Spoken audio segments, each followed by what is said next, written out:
Assalamualaikum warahmatullahi wabarakatuh. Kembali lagi bersama aku Nurul. Semoga kalian semua selalu sehat, dilancarkan rezekinya dan diberikan kebahagiaan di dunia ini. Ya teman-teman, ada yang tanya sama aku ya, Kak, aku ini orang yang banyak dosa katanya. Terus aku mau menikah. Gimana Kak? Apakah aku harus bercerita terus terang kepada calon suami aku tentang aib-aib aku? Aib itu kalau kita sudah bertobat, sudah tutup. Jangan pernah kita mengutarakan lagi aib-aib kita. Jangan, mau itu siapapun, mau suami kita atau siapapun ya, calon suami apalagi jangan. Apalagi ke anak atau ke orang tua juga. Aib itu jangan pernah diceritakan, teman-teman. Aib itu harus ditutup. Kita harus menutup dengan ketaubatan kita. Jangan pernah lagi kembali berbuat dosa yang kita pernah lakukan. Kita bertobat pada Allah, mohon ampun, banyak istighfar, banyak bersolawat ya. Apalagi aib itu dibuat jadi kebanggaan, itu sangat betul-betul tidak boleh, haram. Bahkan Allah tidak akan mengampuni dosa seseorang yang selalu bangga dengan aibnya gitu. Selalu kita perbaiki hidup kita dari hari demi hari, dari hari demi hari. Kalau kita melakukan kesalahan, kita harus minta pertolongan kepada Allah. Kita mohon ampun kepada Allah, ya Allah, agar kita terjaga dari semua perbuatan-perbuatan mungkar lainnya gitu, agar kita tuh terjaga. Jangan pernah, ya Allah, aku tuh terjerumus lagi dari dosa itu. Banyak, kita harus banyak berdoa ya teman-teman, banyak berdoa karena doa silahul mukmin, doa itu adalah senjatanya orang mukmin. Jadi kalau kita sudah bertobat ya, tutup aib-aib kita. Terus gimana Bunda, kalau masih ada orang yang suka menyebut menyebut aib atau misalkan mengungkit-ungkit aib? Oh ya, buat yang orang yang suka mengungkit-ungkit aib, ayo ketahuilah di dalam diri kita juga semuanya mempunyai aib, semuanya mempunyai dosa ya. Jadi jangan pernah kita terus saja mengungkit-ungkit aib orang gitu. Karena kita pun mempunyai aib, kita pun mempunyai dosa dan kita harus saling menutupi gitu ya. Terus kita lakukan adalah kita saling mengingatkan agar kita jangan berbuat dosa gitu, teman-teman. Bukan malah saling menjatuhkan. Nah, ini juga pesan buat orang yang suka menggunjing ya, buat orang yang suka mengolok-ngolokkan. Kalau kita ya melihat seseorang yang terlihat berubah, yang tadinya tidak baik menjadi orang yang baik, kita harus mendukung, tapi jangan sampai kita malah mengolok-ngolokkan dosa atau perbuatan salah yang telah dia lakukan dulu gitu. Kita harus lihat perbuatan dia yang sekarang. Kalau dia sekarang baik, sudahlah, jangan mengolok-ngolokkan perbuatan dia yang dulu gitu. Yang dulunya mungkin dia pernah jahat atau pernah berbuat salah. Gak boleh ya teman-teman. Kita harus alhamdulillah kalau kita melihat seseorang, saudara, teman, tetangga, siapapun gitu ya. Kalau kita melihat yang tadinya dia jahat, yang tadinya dia pernah berbuat salah, kemudian dia memperbaiki kesalahannya, kemudian dia berbuat baik sekarang gitu kan. Nah, sudah jangan mengolok-ngolokkan. Karena kalau dia sampai karena kita olok-olokan, karena kita gunjing gitu kan, dia sudah berbuat baik, kemudian dia malah balik lagi ke perlakuan dia yang dulu, menjadi jahat lagi, menjadi malah berbuat salah lagi gitu. Kita keikutan dosa loh teman-teman. Karena apa? Karena kita sudah membuat dia down untuk hijrah dia gitu. Jadi sudahlah, kita harus dukung malahan.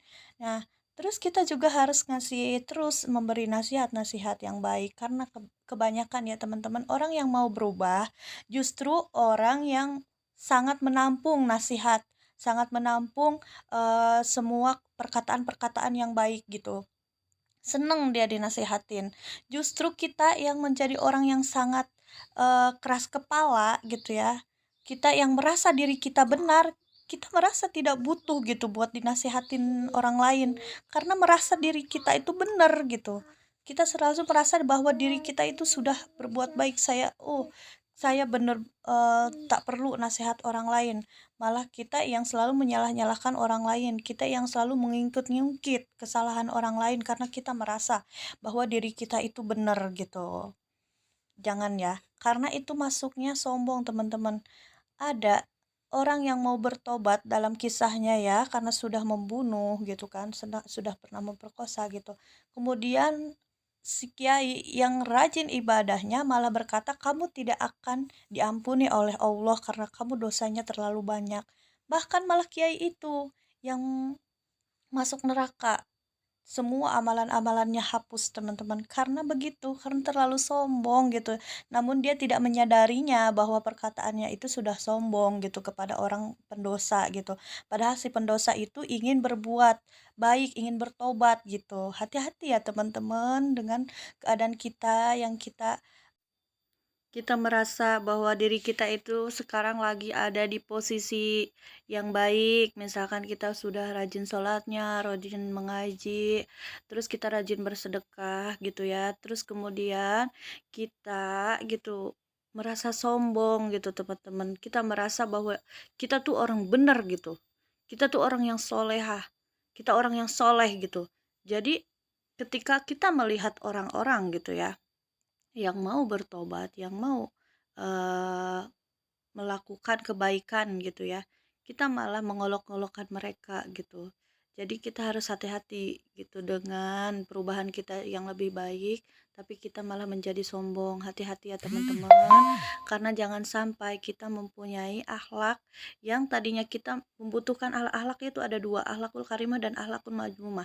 Yang tadinya kita mau akhlakul karimah malah menjadi akhlakul majmumah. Jangan sampai.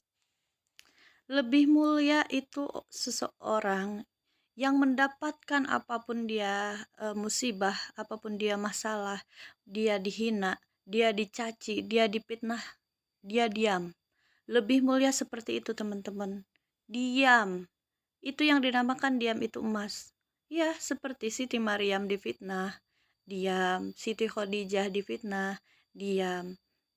Nabi Yusuf difitnah, diam, hanya berserah diri kepada Allah ya.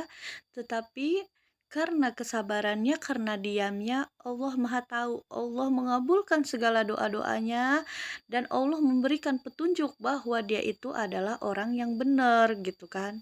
Bahwa semuanya kebenaran itu akan terungkap gitu. Dan fitnah itu pasti akan terbuka juga, akan terkuak juga gitu.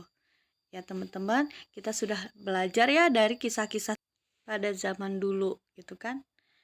Ya, kenapa gitu ya, kita harus belajar dari kisah-kisah pada zaman dulu gitu kan. Dikala dipitnah, dihina, diam gitu ya, tidak membalas gitu. Kita difitnah, tidak membalas fitnahnya itu. Kita dihina, tidak membalas hinaannya itu gitu. Cukup hanya diam, diam dan diam gitu. Mau orang itu berkata apapun kepada kita, kita tetap diam gitu ya. Kita malah fokus ke hal yang lain saja. Jangan kita apa sih, fokus malah membalas kata-kata atau hinaan orang itu gitu yang sudah menghina kita, tapi kita fokus dengan kita, usaha kita, apa yang kita sedang jalankan, apa yang sedang kita cita-citakan, apa yang sedang kita impi-impikan. Mungkin ada orang yang bercita-cita ingin punya rumah, fokus dengan pekerjaannya mengumpulkan uang atau menabung untuk punya rumah. Jangan menengok kanan kiri orang yang meledek, orang yang menghina. Diamkan saja ya, jangan sampai kita juga ikut menghina, jadi nanti kitanya ikut dosa juga. Terus apalagi ada orang yang mimpinya juga ada yang ingin naik haji ya kan, ada juga mimpinya yang ingin sarjana untuk para remaja ya. Kita jangan nengok kanan kiri orang yang suka meledek, orang yang suka menghina. Diam saja, kita fokus dengan cita-cita kita, impian kita ya. teman-teman semuanya, kita saling mengingatkan sesama umat muslim.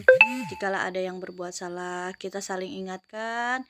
Kita juga kalau salah diberi nasihat, diingatkan hal yang baik, kita harus terima gitu. Oke, teman-teman, gitu aja dari aku. Jangan lupa selalu like, komen, share, dan subscribe. Karena yang kalian share ini adalah hal-hal yang bermanfaat dan kalian juga mendapatkan pahalanya. Terima kasih. Assalamualaikum warahmatullahi wabarakatuh.